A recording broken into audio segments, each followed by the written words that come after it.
Hi,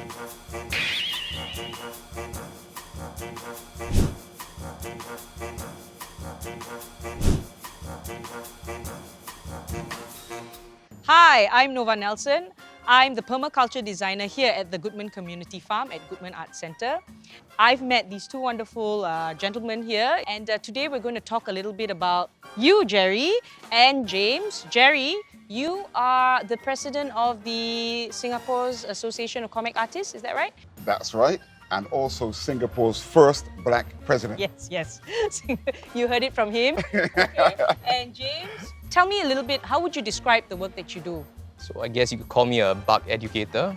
And I'm always looking for bugs, new bugs to find in Singapore, new places to find bugs. So like one of these places would be the Goodman Community Farm, where you have like tons of edible plants, and it's a very nice place because it's a kind of very rich habitat for different kinds of insects to live in, find food in, shelter in.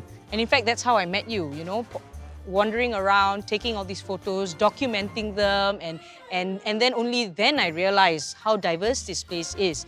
And through that, you also taught me about the characters and the attributes of all these bugs, and that's when we thought, opportunity for storytelling, right? And Jerry, would you say this would be a space that inspires that kind of storytelling in the work that you do as a comic artist? Well, definitely.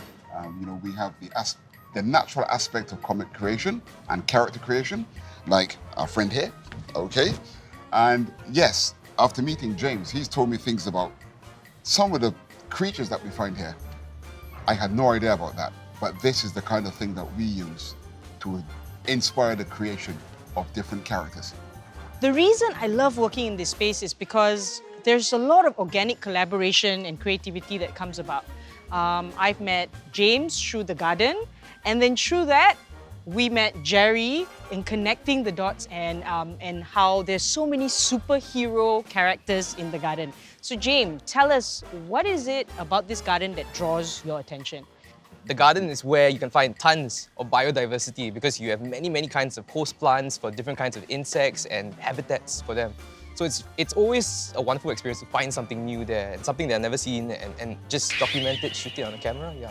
And then, of course, Jerry, when we shared with you the diversity, you started thinking superhero characters and stories and through the work that you do. So can you tell us a little bit about how that manifests through your art form? But quite often, you can let nature write the stories for you.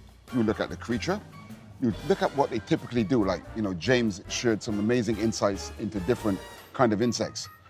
The minute you hear that, it's almost you cannot switch off the creativity. And you let that guide you towards the costume design, the way how the story may be set, etc. And that's what's exciting about this, that I'll be designing some original characters around what we discover here in the garden. And what have you discovered, like specific insects? Like here, I've easily found maybe 50 to 100 different species of like beetles, butterflies, dragonflies. There is definitely the starfruit tree that attracts a lot of kinds of bees, and you do have a lot of caterpillars that go along because these are host plants for them, so you do find a lot of caterpillars. So one caterpillar that you can find here is actually like this little guy, yeah. So I'm here to show you a little friend that we found in the garden. Just gently pull him up. There we go. All right, there you go. I feel the power. Yeah.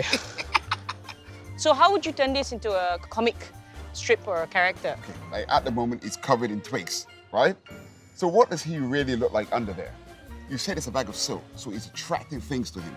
Or like he's weaving it together. He's weaving it. That gives me the idea, maybe he's a dimensional weaver. All these things that starts the creative process, and then you go from there. Okay. Which speaks about the kind of thing we want to do with the public, right? And workshop series that we want to run, which is taking this, your knowledge, and then weaving a story out of it. So I'm really hoping, I think we will do this together. We'll run a workshop inspired by this space. And what do you think people can take away if they came for this workshop, Jerry? The two main words that come to mind is discovery and creativity. You're going to see how you can discover things you didn't know and turn it into a coherent, creative idea that has good meaning. Awesome. I'm really looking forward to that. I'm really looking forward to them coming here and wandering with you and being curious, James, and finding all these things in the garden, this life in the garden, and with you turning it into these life forms on paper and in a story. So once again, thanks for this conversation. I'm looking forward to this collaboration here at the Goodman Community Farm, where the arts, food growers, nature, and community converge.